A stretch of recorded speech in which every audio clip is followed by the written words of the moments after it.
Okay, so this is actually a re-upload, because the last time we did this, we got hit by a copyright strike, despite the fact that YouTube's copyright algorithm said it was clear and we were all fine for over 2 weeks, but surprise blindside, copyright strike, so the last one had to be taken down.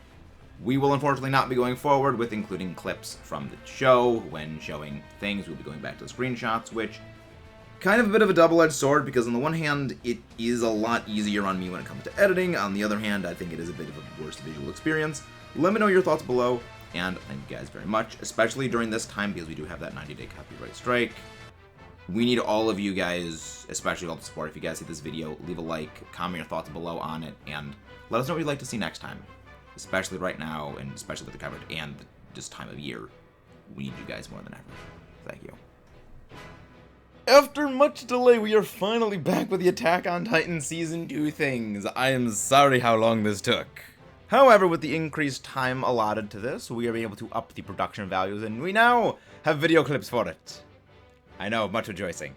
So, a little bit of a change to the whole Attack on Titan series review reaction thing. We're going to be doing this in 4-episode installments, mostly because last time it was just way too much stuff going on. This is going to be more bite-sized, and I broke it up more by as I watched the episodes before. These are my thoughts post every episode, as seen in real time, so it condenses everything down, and it's just much more focused. So if you guys have been enjoying this, don't forget to subscribe for more, leave a like on the video, and comment your thoughts below on what you thought of the first 4 episodes of Season 2.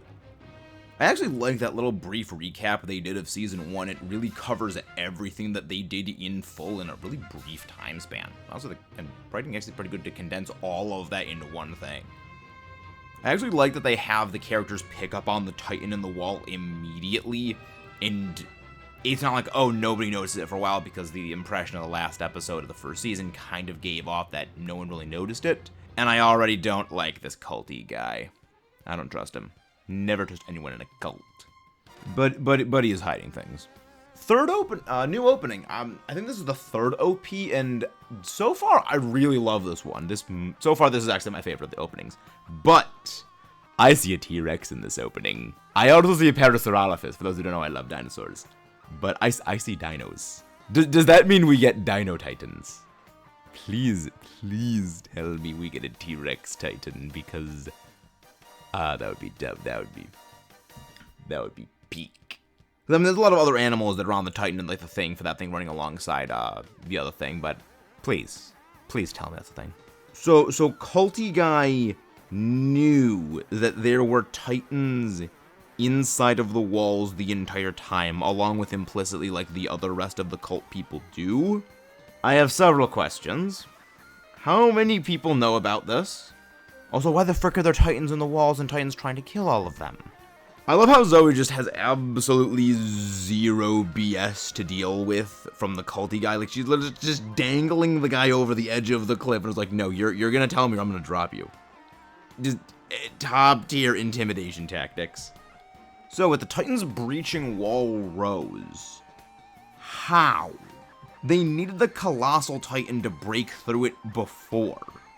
And if the Colossal Titan appeared, I think we'd have heard about it, because, you know, it's not like it's small.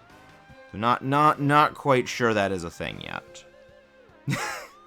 Honestly, like, just the bored out of their skulls look that Sasha and Connie have on their face, and just being tired, it's more amusing than I feel like it should be, because it's things like this that kind of help to break up the bleak depression that is kind of the show from time to time.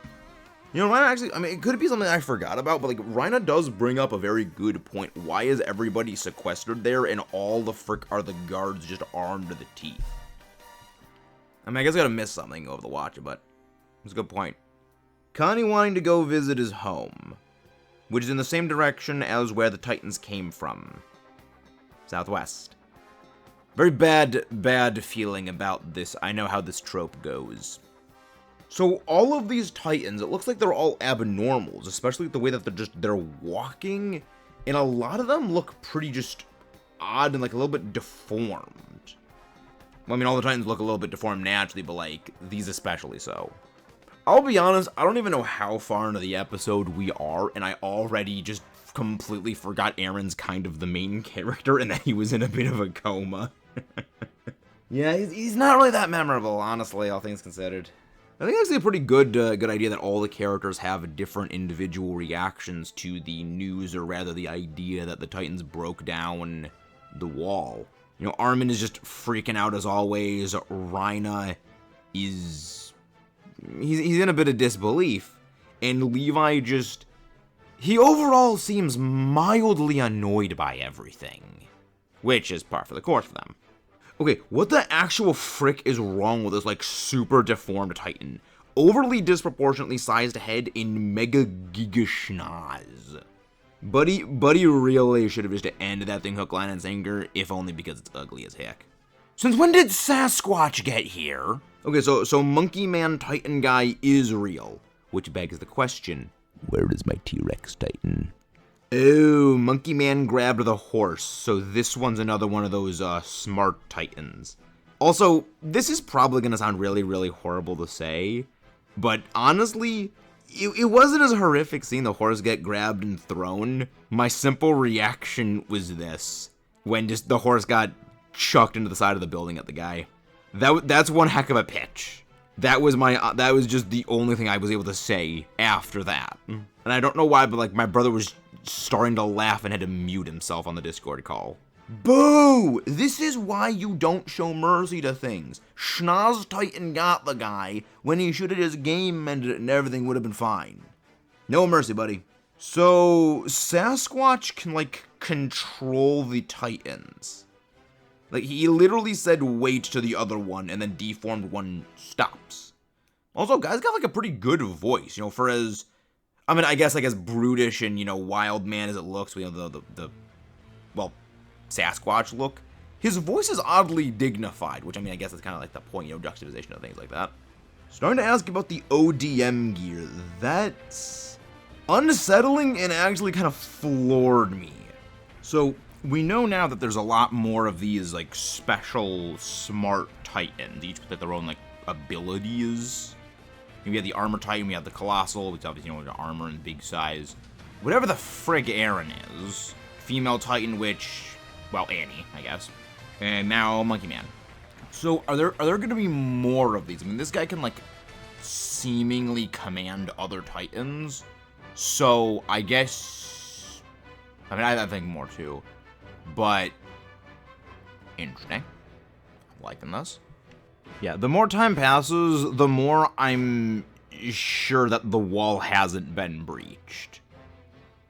Also, second time watching the OP, I just noticed the glowy thing in all of their chests. That's their heart. I wonder if that either means something I'm too dense to realize. Actually, no. I also just, from the second watching it into the OP, I just noticed the glowy thing in everyone's chest. That's their heart. Did not pick up on that at first. Wonder if it means something.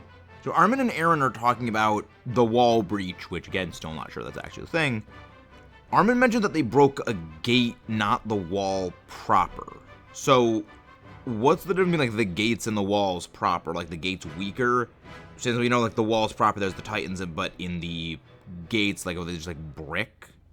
So I guess bring the question, how did the Titans know to target the gate, not the wall proper? And I guess if they broke the wall, wouldn't that release that colossal-looking Titan inside of it? Alright, I just waited 2 seconds for Armin to basically explain the exact same thing I was wondering about. So the walls are made of the same thing Annie's cocoon is made out of. Again, I still do not like Culty Guy. And the more that they keep saying, you know, the walls have been breached makes me really, really start thinking and, you know, confirming to me that the wall's not broken. It's trope savviness, yes, but also the fact they're kind of hammering on it tells you it's not this. Way I see it, there's like 3 possible things if it's Sasquatch is the one that caused this. If you like just chucked him over the wall, dug a frickin' hole, or like somehow created the Titans that he is controlling. Since we know Titans are literally just frickin' meat mechs for humans, maybe he like mutated them or something? Maybe that's one of his other abilities, like mutating things into stuff. So I guess maybe that's what they could do, like the T-Rex Titan. Like, I don't know, mutates like a bird or something into a Titan and then it becomes a T-Rex. I would literally give all of the money for a T-Rex Titan. It was very nice seeing that little flashback with Sasha. Good to see that she was always a foodie. It helps break up a lot of the action and the absolute depression that the show is with a little bit of humor. Wait, Sasha used to have a southern accent? Why the frick did she lose that? Well, either way, I still love her more now because of that more than ever. Now, why do I feel that this conversation with her dad is either important foreshadowing of things that I am far too dense to actually pick up on, or it is character building sympathy because she's going to get game ended soon? Neither of which I like because one makes me feel stupid, the other makes me think a character I really like is not going to be around anymore. Alright, there's more things off about these Titans, like the one inside the house. It looks a lot smaller like the regular ones. Like, it's barely taller than a normal human. And, like, just like the veins or ribs bulging out of its chest. I don't know.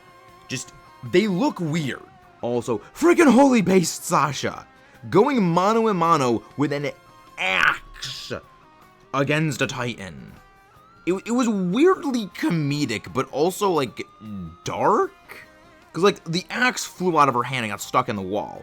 But at the same time, it's like the person's getting eaten and she's got to save the youngling. So it's like, I don't know. Like, I legitimately did not expect any of this, like, mano-a-mano foot chase run at all again. Like, good on you. Although I guess that makes sense why it is they need, like, those super special swords to cut through the Titans, because, like, their skin is durable. Also, Krista, she continues to be precious and adorable, and that smile deserves to be protected. Things that were not on my bingo card for Attack on Titan. Bow versus Titan. Absolutely freaking based mad woman, just sniping the Titan in the eye, and then jamming the other arrow into the eye. I was legitimately worried that she was not going to make it out of this, and it was going to be the heroic final stand to let the youngling run away. I'm very, very happy she survived there. Something about Connie's village bothered me, and a lot of it is because with all the destruction, it doesn't look like the destruction was going into the house. It looks like stuff broke out with just how rubble is outside of the house. And how it looks like second floors collapsed it in. Then there's the Titan at Connie's house with the deformed limbs that can't walk.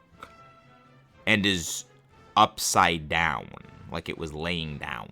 I think that the people turned into Titans. So, did the Titan actually speak? Sounds like she said, "Welcome home." But Rhina does bring up kind of a good point that, it was just his imagination, because he says it looks like his mother. Maybe he is homesick, and he's been through a lot of trauma, so it could be any number of things. That's just unsettling. And again, Rhina does have a point. They are soldiers. They have a job to do. And immediately that is intercut with Ymir and Krista's banter. I love this. Just, they can go back and forth between, dark, depressing, and really grim discussion points to kind of like a lighthearted, just flashbacks to break up the tension, but still kind of always keep this undercurrent of stuff is still unsettling. Also, freaking heck, those cannons were absolutely useless against the Titan. No wonder they don't really use them. Like, this is why this is why artillery shells are better than cannonballs, and why they should go for conical things. Now, Hannes brings up a very good point. They've seen no Titans along the way, which reinforced the idea that there is no breach, which, like, I knew there was not a breach. Again, they were harping on it way too much, and then when they meet up with the Torch people, they reconfirm, like, no one has seen a breach. There is no breach. Which, again, how the frick are the Titans getting in? Huh. Giant castle. I was gonna make a Panzer Soldat and Dreisendrache joke earlier about zombies when Sasha was using the bow. Now I really wish I had. Also, I feel strangely targeted by Levi when he calls out Zoe about studying that rock. As many of you may not know, I am actually a geologist. Rocks are legitimately very fascinating. It felt very personal. But the walls are Titan skin. Interesting. So why the frick are Titans protecting them from other Titans? So, okay. Aaron can actually harden Titan mode. When the frick did that happen? Unless that's like a mistranslation thing where he can't harden, like they're speculating, can he? Because I'm gonna clarify that, because like, maybe I missed something, but I don't think Aaron's able to harden unless like, well, maybe the female Titan could harden, so like, maybe it's like an ability inherent to all of them, which again kind of makes the armor a lot less special. Because they use a rock to plug the hole last time. Honestly, a very smooth play by Levi, showing the cult guy like, the hardships of the regular people that got displaced by the Titans. It's a bit too much to hope that it loosens his tongue a bit, which unfortunately it doesn't, but I do like that he does want to help, but he is bound by an oath not to help. He's not, well, not to speak what he does know.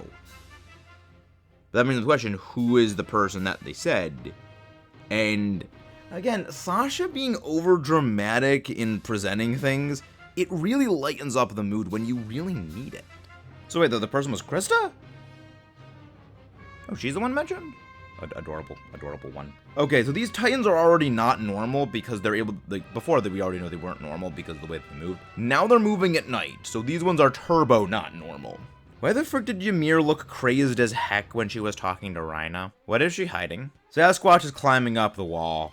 There's a lot of King Kong jokes I can make about this. Alright, so Ymir, Utgard Castle. There's a little bit of a Norse naming theme throughout this. Alright, Ymir being funny and cracking a joke about Connie thinking his mom is a Titan. I don't know if I should be, like, relieved, tension broken, or even more unsettled, because, like, she doesn't seem the joking type. What the heck does Reiner mean? Reiner. What does Rhina mean by the label being in another language? So how does Ymir know it's herring? Ymir, you got some explaining to do, honey. But we're kind of getting to see like a little bit of a mini-boss sort of fight with the Titans outside of the castle and the higher-ups of the ODM gear going on ham on them. Yeah, that one Titan's slipping into the castle. Even when stuff has a plan, it still all gets foobarred and goes sideways. Like, that's probably my favorite thing about the series as a whole, is they set up a conflict, and they have things not ever go right for the characters. Like, even when they have a plan, it still absolutely goes colossally wrong, and they gotta rethink on the fly to make things, and they don't, like, it doesn't always work out well. Like, I like that. It always keeps you guessing. Rhina rushing in like an absolute reckless hero Chad move. I absolutely love this guy.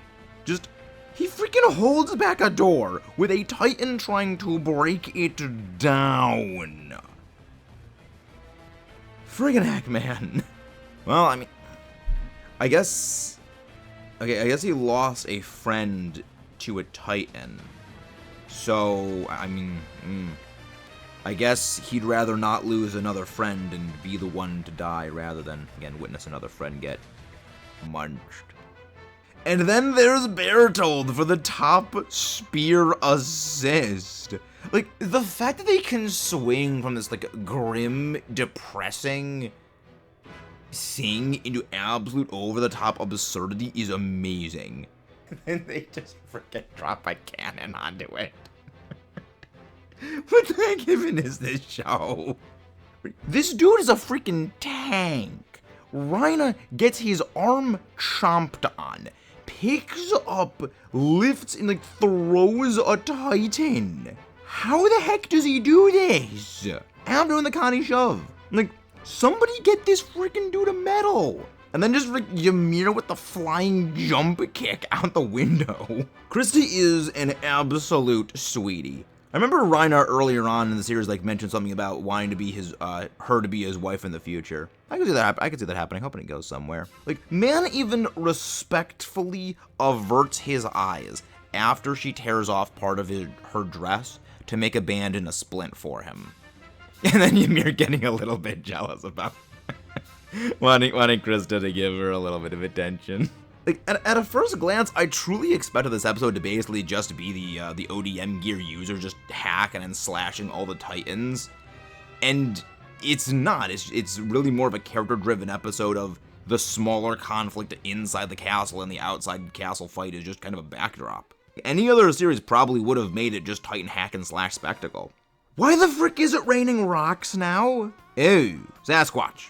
And then he is summoning them with the roar.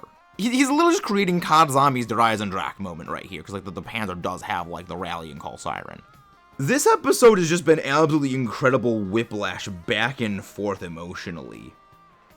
Like, it was fairly intense before, but there was a lot of like lighthearted stuff. But now it's just going into depressing. They're backed into a corner. All of the superiors just got game ended, and the ODM gear is just inoperable now. They've got nothing left to fight. They're not gonna die here. Something's gonna happen. I'm calling it. Someone's gonna come to save them, right? All right, Ymir's got an idea. What's she got? What? Why do I feel she's gonna do something unhinged? Ooh, she's one of them. So there are more of them. And what a freaking place to end. These last 4 episodes, well, first of season 4, or season 4. These first 4 of season 2, my brain is paced. They're off to an incredible start. I'm also preferring that this much more condensed down format, focusing individually on the episode by episodes. I really just have no words. I'm looking forward to seeing where everything goes going forward. What were your thoughts on these 4 episodes? And for those of you who have seen Beyond, because again, I'm recording this months in advance, am I correct about any of these things? I will see you guys next time on this channel, where I actually have no clue what we're going to be doing. We'll figure it out then. Don't forget to comment your thoughts below, leave a like on the video, and subscribe for more. If you guys enjoyed, I've been Max Allo, and I'll see you guys next time. Long live the Kaiju King.